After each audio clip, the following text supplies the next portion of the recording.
Rangers win, baby. 3-1 over the Nashville Predators. The Rangers now have taken 3 straight, and that is 3 straight on the road, nevertheless, as the road games continue because they end up playing the Ottawa Senators on Saturday at 1 o'clock. But the Rangers get another huge win. I forgot to put my ring light on. I'm not going to do that now. Forget it. It's all good because the lighting is still fine, but it felt like something was off. But the Rangers win this one, and they improve to 3-1-1, 7 points in the standings, and they are now second in the Metro. Not that that matters really, because the standings are going to be completely different by the time it's December, January, and of course the end of the season. The standings are going to be completely different, but this is huge to get off to a good start, because obviously as the season goes on, your team starts to play better, and if you start off hot and you start off with a good amount of points, it's going to help you in the long run, because most teams end up heating up. That is just the way hockey works. The more you play, the better you get.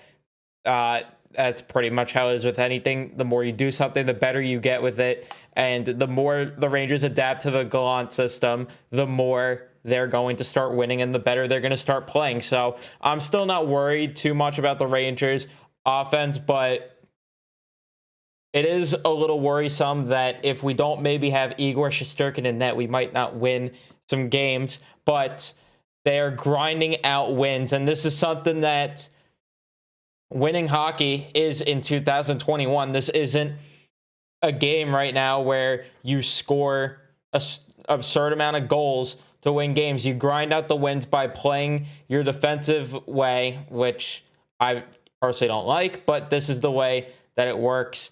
You grind out the wins, you play hockey the right way in 2021, and the offense will come, because the Rangers beat Saros a couple times. It's just that it ended up hitting the post or the crossbar, where you had Kreider who hit the crossbar early. You had Zibanejad who hit at least 5 posts this game. He had to have 100%. And you had Panarin, I'm pretty sure, hit a post too. That entire first line was unlucky with the post. There was times where they ended up beating Saros, but they just couldn't end up hitting the net with them. But huge win, and things did not start off great, because I'm pretty sure we took I have my notes here. Yeah, we took a bad penalty. Yes, Sammy Blais took a bad penalty early in this game.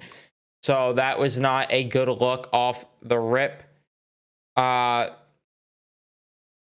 yeah, Rangers end up having the kill. They kill, and that was what am I talking about? That was later on in the period. I wrote that down though, because I'm thinking of the other game where we took an early penalty. Ignore what I said. I started taking notes a little bit later on, but Filipino ends up scoring only 2 minutes into this one. A beautiful backhand, starts with Lafreniere on the other end, finds Blais finds Hedel, and Hedel buries that on the backhand. Beautiful shot, and the Rangers are up 1-0 already. So later on, which the Rangers were really good on the penalty kill, the Rangers ended up not allowing a single goal. But you know what wasn't good? The power play. The special teams, the power play specifically, is very concerning for me. It's to the point where it's getting ridiculous. There was a chance where the Rangers should have had a 5-minute major power play with Benning elbowing Sammy Blais. Thankfully, Blais was okay, of course, and he ended up playing. I wonder if they are going to have a hearing for it and at least fine him, because an elbow to the head is supposed to be an automatic 5-minute major, and it could even result in a 5 in a game, but nothing ended up coming from that, which was complete bullshit. And Nashville ended up scoring during that time frame that it would have been a 5-minute major. It was Tomasino, of course, Philip Tomasino, because of course he gets his first NHL goal against the Rangers, because that's just the way it works. You or I could step into the league and score a goal against the Rangers. That's how easy this thing is. And third period, Alexis Lafreniere, the French connection. Adam Fox makes a great play in the neutral zone, carries it in, finds Blais with a beautiful move in front of the net to hand over a backhand pass to Lafreniere. Lafreniere buries that. He's not missing on that, and the Rangers go go up 2-1. That's Lafreniere's second goal of the season, second point of the night. Sammy Blais gets 2 points on the night as well. And that second line was absolutely cooking all night. I tweeted it out. I'd love for this to be a line going forward as long as they get a consistent role, or as long as they get top 6 type ice time. And I really do wonder if this maybe is going to shake things up with Gallant. As good as the first line did look tonight, they didn't obviously end up getting any points. No one scored. No one got a point on that line.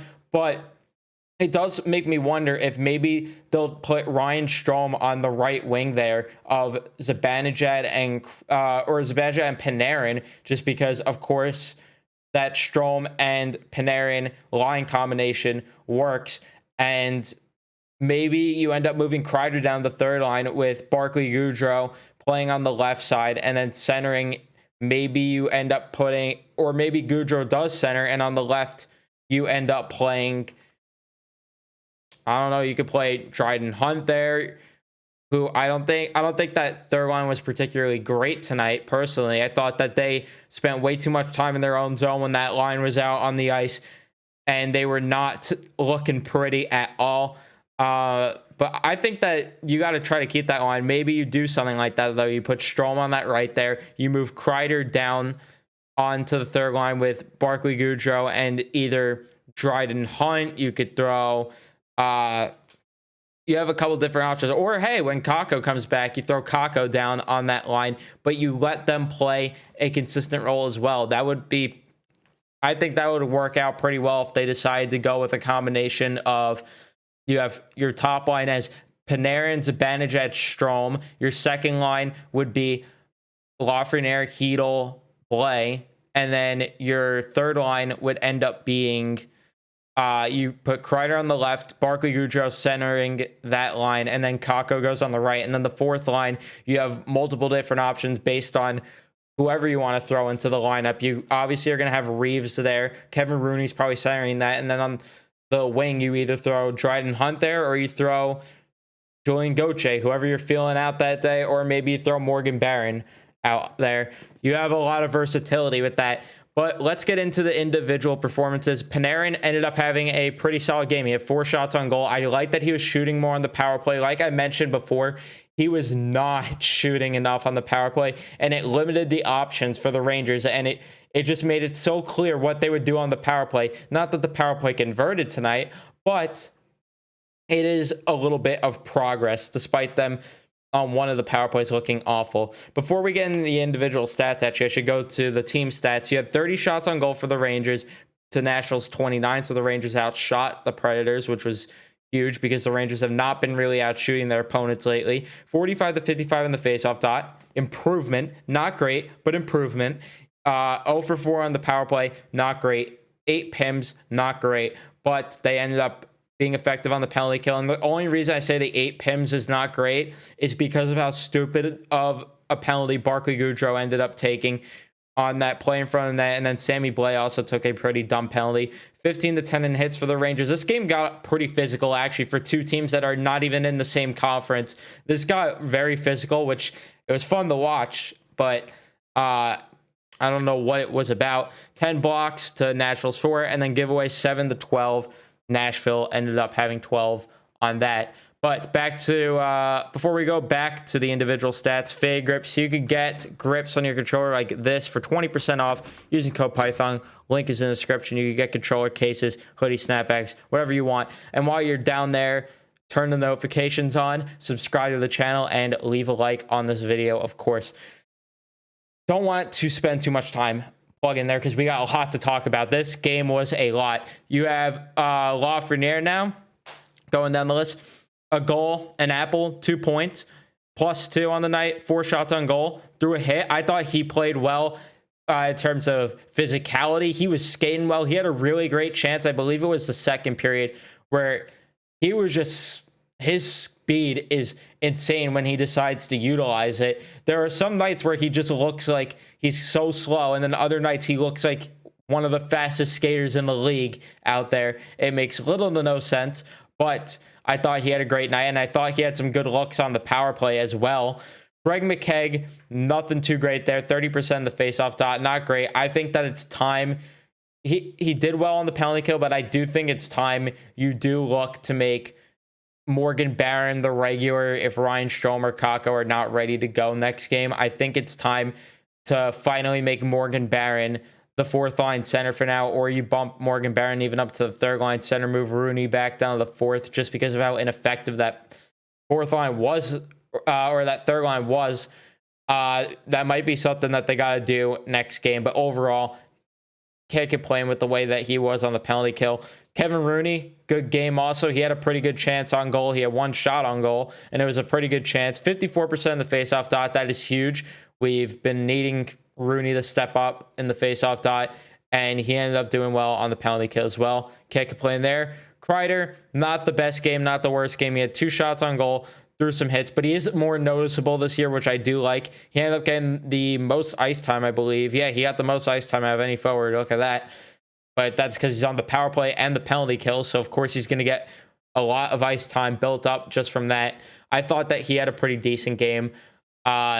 Nothing too great, nothing too bad. Barclay Goodrow, besides the dumb penalty, had a pretty good game, except for one turnover that he ended up having on the penalty kill, which led to a 3-on-1. Thankfully, Igor ended up stopping that. But other than that, he just does...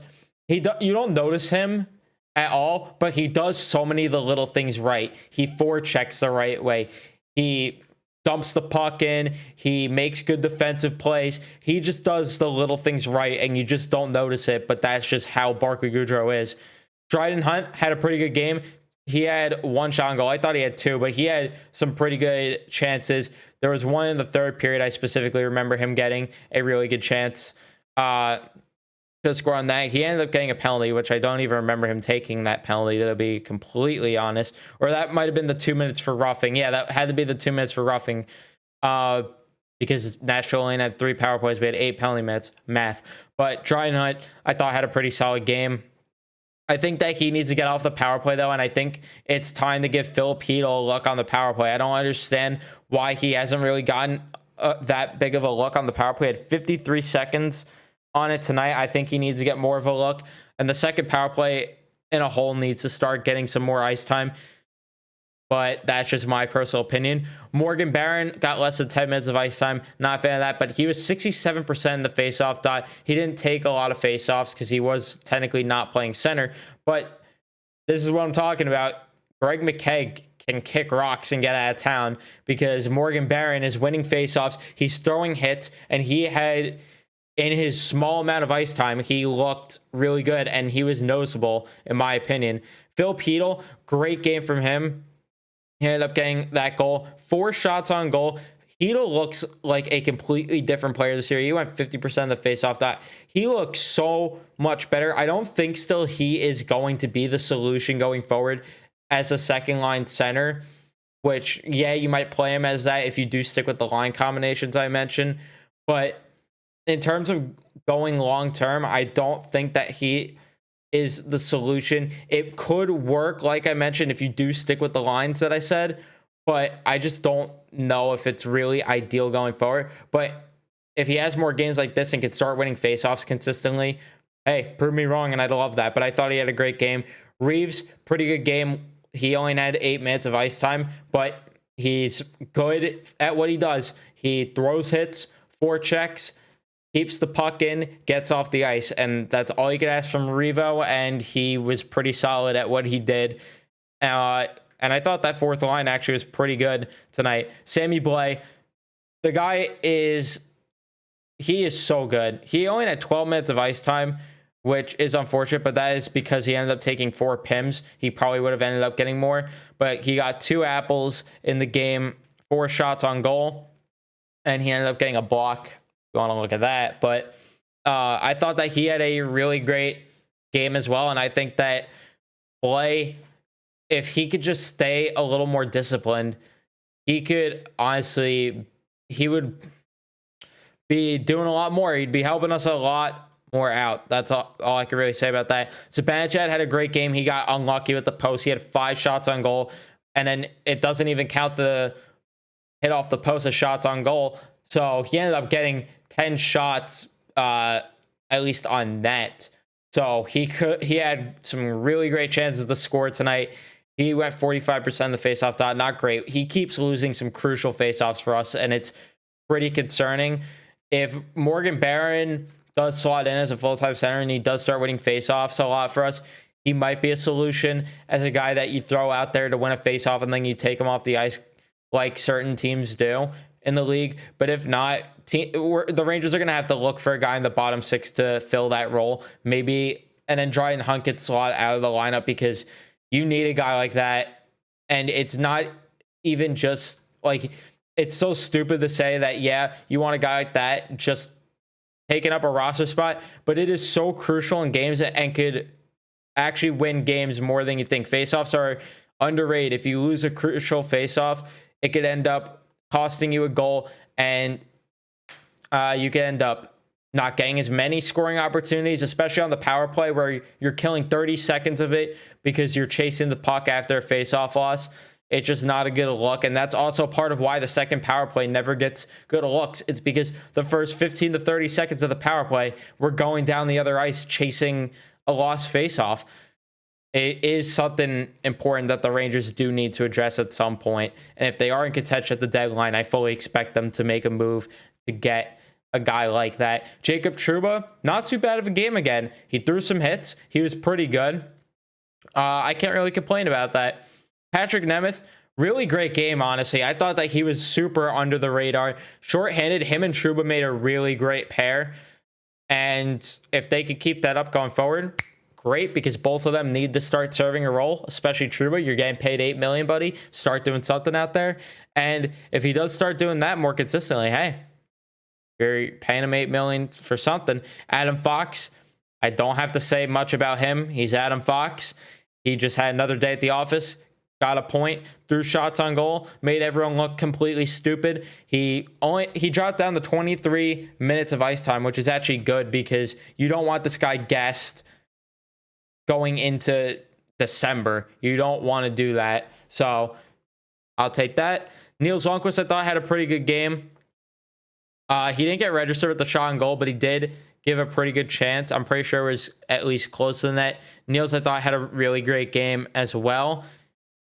Not much to say about him. Lindgren, he ended up scoring, but wait, they took it away because of offsides. And for win or losing, I do not care. They really need to change the offsides rule. I don't understand why there's no rule in place that if it's like 30 seconds, like a certain time amount between the offsides and the goal, there should be some sort of time between then, and it counts as a goal if it's after that certain amount of time, because that is plenty of time for them to make up for the fact that it was offsides to play. Like, I could have read a fucking book between the time of the offsides and the goal. It was stupid, but Lindgren had a great game, doing what he does best, just shutting down guys.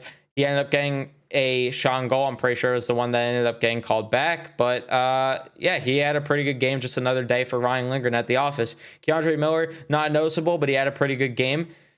Only 15 minutes out there, but I thought he was great. And then, of course, Igor Shesterkin, another great game for him. And I'm curious to see if they're going to end up playing him against Ottawa, which I do want to look now at the schedule actually coming up, because that could determine a lot. But I do wonder, I mean, with Igor the way he is, you don't want to run him into the ground early, but he's giving you a great chance to win. They probably are going to play Georgiev on Saturday, and then you go Igor because you do have a 3-day break then, and then you want to start Igor again against Columbus. So I think Georgiev does end up getting the next game, which is fine in my opinion, but we'll wait and see. He ended up stopping, what was it, 28? Yeah, he had 28 saves. So he could have got shut out. It was just, he was in a weird position, and Tomasino took advantage and got a lucky bounce on that goal. Another game where he could have got shut out easily. He could have had back-to-back shutouts, which is completely bonkers to me. And we're so fortunate to go from Obviously not in my time, but you had Mike Richter, and then there was a little bit of a gap, I believe, between Richter and Lundqvist. I don't know. I wasn't around during that time, but I believe there was. But you still go from Richter to Lundqvist to Shesterkin. Shesterkin, I know it's early to say that he's at that caliber, but he's showing flashes of it already. He is really showing flashes of it. So, another great game for him. Let's get to Twitter. New York Style says, well, they certainly know how to take a year off my life with these 1-goal games. I'm loving this team. Yeah, they're just keeping it at 1 goals, keeping it at 1. Well, it wasn't a 1-goal game at the end because Barclay Goodrow said, I want my first goal as a New York Ranger, and he buried the empty netter. So, yeah, didn't end up being a 1-goal game, but we take that because of the differential, which now it's at a flat 0, and if we keep winning games, it will go up, which would be nice because it could be useful as a tiebreaker later on in the season. But yeah, they're shutting down the other teams pretty well. Limiting the shots to 29 tonight was huge compared to the 40 against the Toronto Maple Leafs, which it does make it easier on your goalie when you're not given as many chances. I mean, it's as simple as that. But yeah, I do wonder what they're going to do goaltending wise going into next game, but defense is going to have to keep playing this way in their own zone. There are times where they do look bad and Igor does have to bail them out, but that's part of the game, of course. But it's a little too many times, and I'd like them to, tonight it wasn't as bad because they kept the shot total down, but it is a little worrisome that they do make some shaky plays in their own zone. And then Barclay Goodrow on that turnover on the penalty kill. Who knows what happens if Igor isn't Igor Shesterkin there.